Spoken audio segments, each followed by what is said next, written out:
अपना chapter 12 Heron's formula, और इसे हम हिंदी में हेरोन्स का सूत्र भी बोलते हैं। तो चलिए सबसे पहले देखते हैं कि हेरोन्स फार्मूला का प्रयोग कहाँ किया जाता है और किस लिए किया जाता है। तो सबसे पहले मैं आपको ये बता दूं कि हेरोन्स फार्मूला का जो इस्तेमाल है वो त्रिभुज में किया जाता है, और ये त्रिभुज का क्षेत्रफल यानी एरिया फाइंड करने के लिए किया जाता है। अब क्वेश्चन ये राइज होता है कि हेरोन्स फार्मूला जो है वो सिर्फ त्रिभुज में यूज़ किया जाता है, तो इसका मतलब तो ये हुआ कि हम और किसी आकृति, अगर हमें मतलब चतुर्भुज, पंचभुज कुछ भी दिया हो, तो क्या हम उसका एरिया यानी क्षेत्रफल जो है वो हेरोन्स फार्मूला से ज्ञात नहीं कर सकते? बिल्कुल कर सकते हैं। आपको करना क्या है, आपको कोई भी आकृति गिवन हो, आपको उसे त्रिभुज में विभाजित कर देना है, चाहे वो पंचभुज हो या जितनी भी भुजाएं दी हो, आप उन्हें ट्राइंगल की फॉर्म में यानी त्रिभुज की फॉर्म में डिवाइड कर दीजिए। और इसके बाद आपके पास जैसे इसमें 2 त्रिभुज बन रहे हैं, हो सकता है उसमें 3 बने, 4 बने, आप उन सब का क्षेत्रफल ज्ञात करके उन्हें प्लस कर देना और आपके पास उस आकृति का क्षेत्रफल आ जाएगा। अब नेक्स्ट जो क्वेश्चन अराइज होता है वो ये होता है कि हम हेरोन्स फार्मूला का जो यूज़ है वो किस तरीके से करते हैं। तो बेसिकली इसके लिए 2 स्टेप्स होते हैं। फर्स्ट है एस कैसे फाइंड करते हैं। तो सबसे पहले जैसे मेरे पास यहाँ त्रिभुज है, तो मैं त्रिभुज के 3 भुजाएं रख देती हूँ ABC। अब ज़रूरी नहीं है कि तीनों भुजाएं अलग अलग ही हों हमेशा, आपके पास 2 भुजाएं भी सेम हो सकती हैं या तीनों भी सेम हो सकती हैं, बट कंडीशन यही है कि त्रिभुज ही होना चाहिए। अब आपको करना क्या होता है, आपके पास जो भी तीनों भुजाएं हैं आप उन तीनों को प्लस कर दीजिए। तो मैंने इन तीनों भुजाओं को प्लस किया और 2 से डिवाइड कर दिया। तो एक स्टेप तो आपके पास ये हो गया। आप जब इस स्टेप को सॉल्व करेंगे तो यहाँ से आपके पास S की वैल्यू आ जाएगी। नेक्स्ट होता है क्षेत्रफल। इसको हम कैसे ज्ञात करेंगे, इसके लिए रूट में हम रखते हैं S। Now S minus A, S minus B, S minus C। आपको एक चीज़ का बहुत ध्यान रखना है, सबसे पहले तो आपके पास जो S आपने यहाँ से फाइंड करा है ये वही S है। इसके बाद एक एक करके सारी भुजाओं का आपने माइनस करना है। और जो सबसे मेन चीज़ है वो ये है कि यहाँ पर आप देखेंगे इन सारी ब्रैकेट्स के बीच में कोई भी निशान नहीं है, ना प्लस का, ना माइनस का, ना मल्टीप्लाई का, ना डिवाइड का, कोई भी साइन नहीं है। इसका मतलब जब आप इनको सॉल्व करेंगे तो जो आंसर आएगा वो सब आपस में मल्टीप्लाई होंगे। समझ में? तो मैंने यहाँ क्लियर करने के लिए आपको एक क्वेश्चन लिया है। इसमें मैंने एक त्रिभुज लिया है जिसकी 3 साइड्स हैं, एक 13 सेंटीमीटर है, एक 12 है और एक 5 है। तो चलिए मैं इसमें आपको दिखाती हूँ हेरोन्स फार्मूला कैसे लगता है। तो पहले हम S फाइंड करेंगे। S के लिए मैंने आपको बोला था A + B + C divided by 2 होना चाहिए। अब आप तीनों साइड को प्लस करेंगे, लाइक 13 + 12 + 5 डिवाइडेड बाय 2। तो आप जब इन सबको प्लस करेंगे तो आपका आंसर आएगा 30। आप इसे 30 को 2 से डिवाइड करेंगे तो ये आपके पास 15 सेंटीमीटर आ जाएगा। Now this is your S। अब S के बाद मैंने आपको नेक्स्ट स्टेप बताया था कि आप क्या करते हो,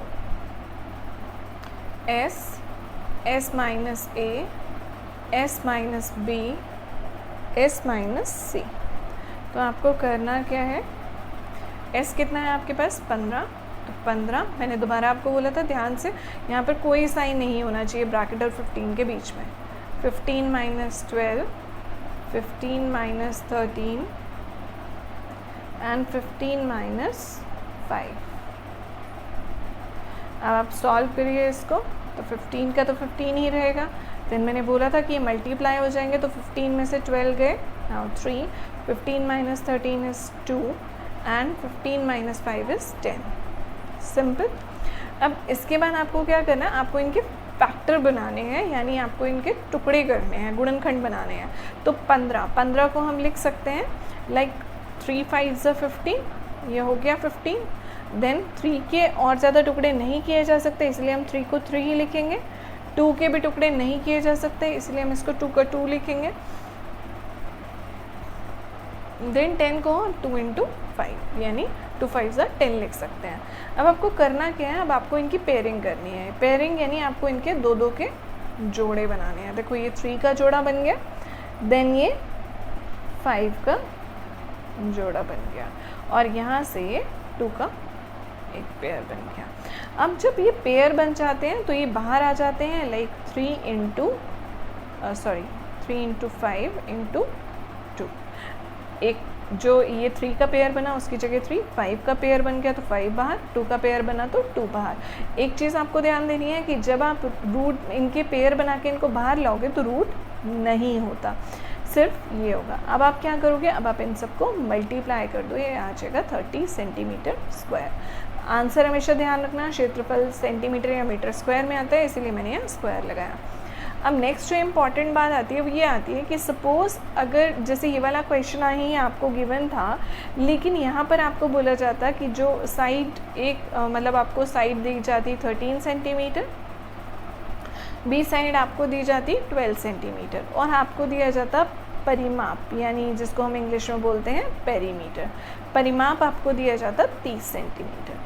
तो आप कैसे सॉल्व करते हैं? तो भी घबराने वाली कोई बात नहीं है। परिमाप का मतलब होता है सारी भुजाओं का जोड़, यानी ये जो ट्राइंगल है इसकी तीनों भुजाएं यानी ये ए बी सी, इन तीनों को जोड़ के आपको क्या दिया गया है, 30 आंसर दिया गया है।